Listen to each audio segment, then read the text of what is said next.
Hi guys, welcome back to Kim's class. This unit will be a series of 9 lessons about the parts of speech. For many of you, this will be a review, but it's such an important concept when learning English that I feel that it's valuable even if it is a review. It not only helps you write great sentences that are structurally accurate, it also helps you expand your vocabulary. In this unit, I will be teaching articles in a separate lesson, but there are a series of 9 lessons. After each of the 9 lessons, there'll be a link for you to practice what you have learned. You'll find that link in the description of each of the 9 videos. So let's look at the 8 parts of speech. Most linguists say that there are 8.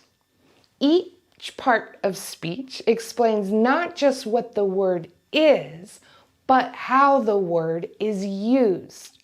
In fact, some words can be used as a noun in one sentence and a verb or an adjective in the next.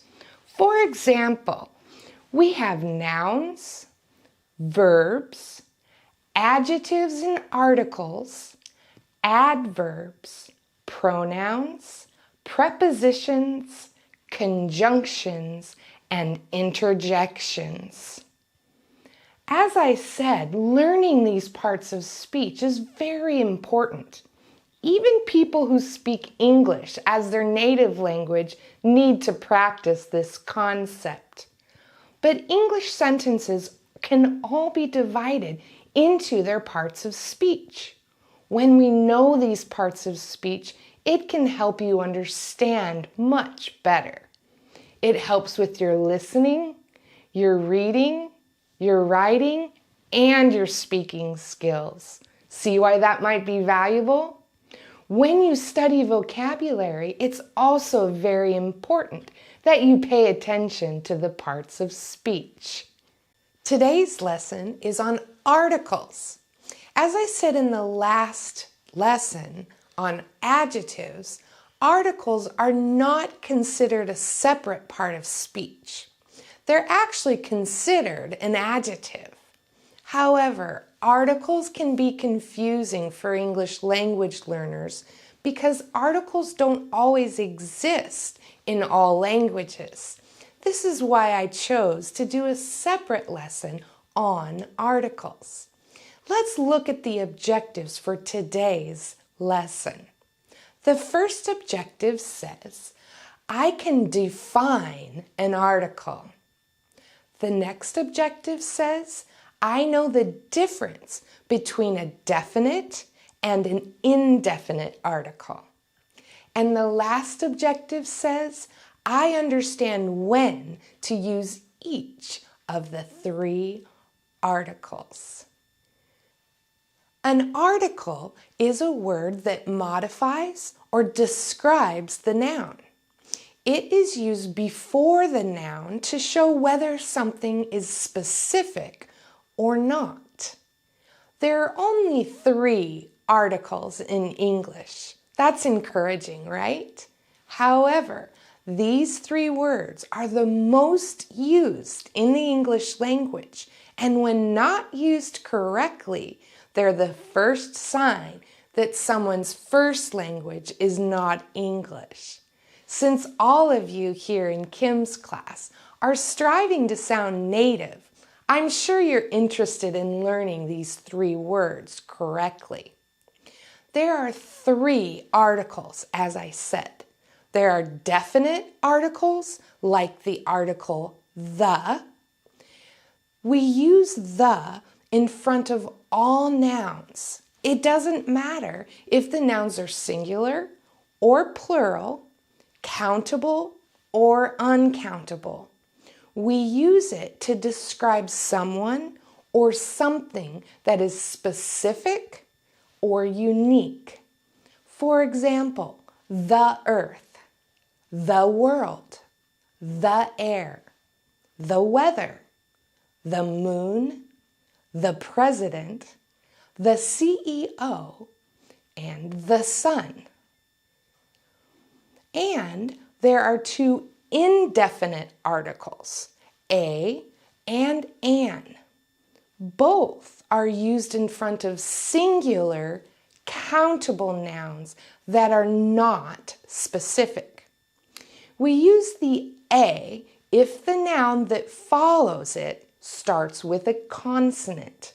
Now remember that a consonant is any letter that is not a vowel. Vowels are A, E, I, O, and U. Now we use the article an if the noun that follows it starts with a vowel. Let's talk a little bit more about the differences between definite and indefinite articles. Although it is true that you can make yourself understood without using these words correctly, but when you do learn to use these words correctly, you'll be able to think and express yourself with exactness. For example, if you were asking me for a specific notebook, you would say, "Please pass me the notebook." This refers to something both the speaker and the listener can see or know about. It is a specific notebook. The identity of that notebook is agreed and understood. But if you don't care which notebook I give you, and there's many to choose from, you would say, "Please pass me a notebook." This refers to one of several notebooks. Notice that the letter that follows the article a is the consonant N. That's why we say a. It is not specific. Now the same thing goes with an envelope. If you don't care which envelope I give you, and there's many to choose from, you would say, "Please pass me an envelope." This again refers to one of several envelopes. Now notice that the letter that follows the article is the vowel E. So, even though there's only 3 articles in the English language, like I said, they're the most common words we use. So that is the end of this lesson. Let's see how we did on our objectives. Can you define an article? Do you know the difference between a definite and an indefinite article? And do you understand when to use each of these 3 articles? I think you do. So that's it for today's lesson. Remember that in the description of this video is a link to activities to help you practice what you just learned.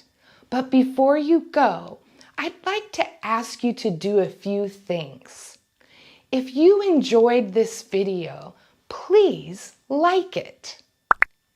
If you think that you would be interested in learning when I post new videos, make sure you subscribe to this channel.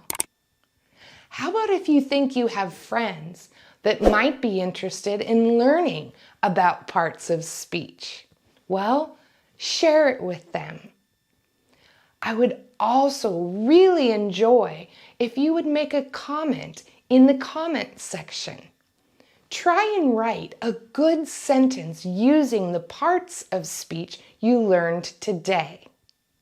And lastly, please don't forget what a blessing it is for me to share my passion with you.